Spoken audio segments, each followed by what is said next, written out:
foldable phone cameras might be hitting their limit. Every year, the camera bumps get bigger, crazier, and packed with more specs than ever. And after using the OPPO Find X9 Ultra, I'm starting to think we've officially reached that point. So, why does this phone feel so different? Let's talk about it. Big thanks to my tech partner over in China for providing this footage. I really appreciate the support in making this video happen. Hey everyone, Stella here from TechieStreet. If you're into staying updated with the newest gadgets, make sure to hit that subscribe button and turn on notifications so you don't miss any of our latest tech content. All right, let's get right into the unboxing. First, the design. I got the white version, and honestly, it looks clean, sleek, and premium. But if I had to choose, I'd still go with the classic base color. That one really nails the Hasselblad camera vibe and somehow feels even more expensive in hand. That said, I'm not fully sold on the new hexagonal camera module. For me, the X8 Ultra looked more refined and timeless. Sometimes simpler just ages better. But what do you think? Love it or hate it? Drop your thoughts below. Now, before we even talk cameras, there's something more surprising here, the software. And honestly, this might be the biggest upgrade of all.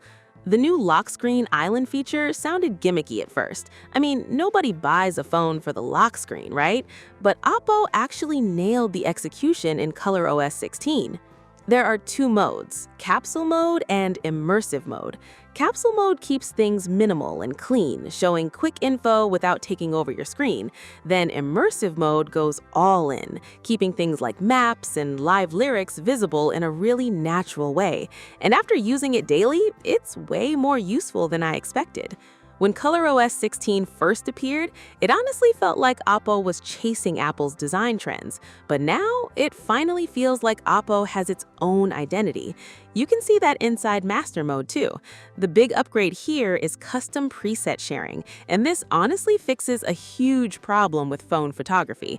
There are just too many settings for normal people to care about.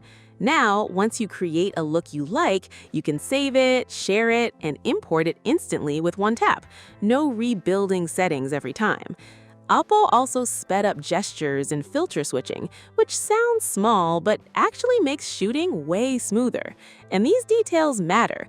You can tell real photographers helped build this experience. It feels thoughtful, not just flashy.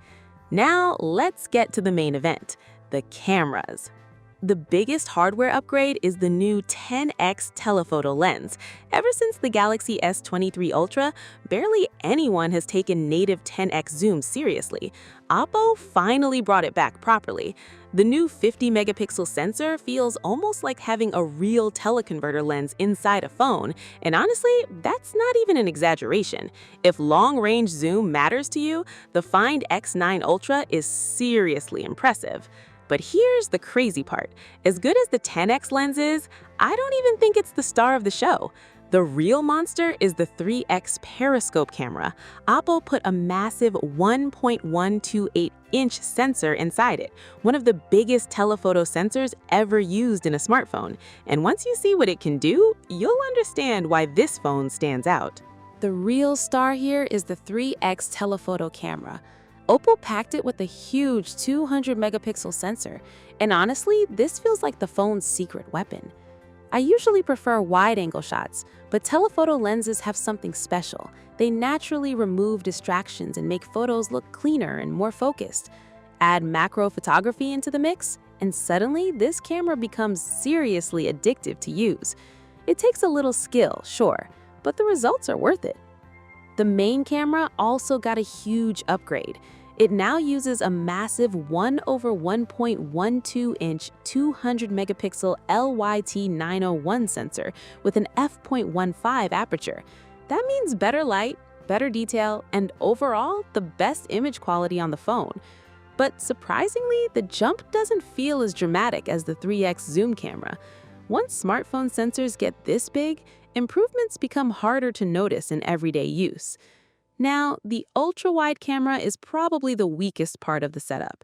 Because the first three cameras already take up so much space, OPPO had to reuse the Samsung GN5 sensor here. Honestly, it's fine. With ultra-wide cameras, the field of view matters more than perfect quality anyway. Still, you can feel there was a compromise. But video recording? This is where OPPO really shocked me. After adding O-Log on the X8 Ultra, OPPO pushed even further this year. The Find X9 Ultra now supports custom LUT imports, real-time monitoring, direct recording, and way more professional controls. It's clear OPPO wants to compete seriously in pro video. And what impressed me most is that OPPO actually understands smartphone camera limits. Instead of blindly chasing bigger specs, they improved the encoding system and introduced the new Log2 format. These upgrades feel practical, not gimmicky. They're built for real shooting situations, and honestly, that deserves credit. Performance is exactly what you'd expect from a flagship. The Snapdragon 8 Elite Gen 5, paired with a huge 7,050 mAh battery, handles everything easily. Cameras, gaming, daily use, no problem. But now let's go back to the big question. Why do I think smartphone cameras are reaching their limit? The best example is actually the new zoom transition animation in ColorOS 16. On most phones, switching lenses looks smooth and seamless. But on the X9 Ultra, the camera module is just too massive. The lenses sit too far apart physically, so transitions never feel completely natural. And honestly, that says a lot. It feels like OPPO has pushed this giant, large sensor camera philosophy almost as far as it can go. The hardware is insanely ambitious, but when you hold the phone, the first thing you notice isn't elegance, it's size and weight. I think the smartphone industry is hitting a turning point. Brands can't keep making camera bumps bigger forever. And that's why the most interesting thing wasn't even in the phone itself. During the Calculus interview, OPPO briefly showed an unreleased 3 to 8x optical zoom module on screen.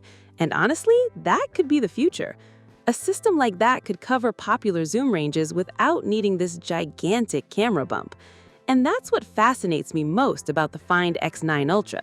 Not because it already solved the problem, but because OPPO clearly knows the problem exists and is already searching for the next solution.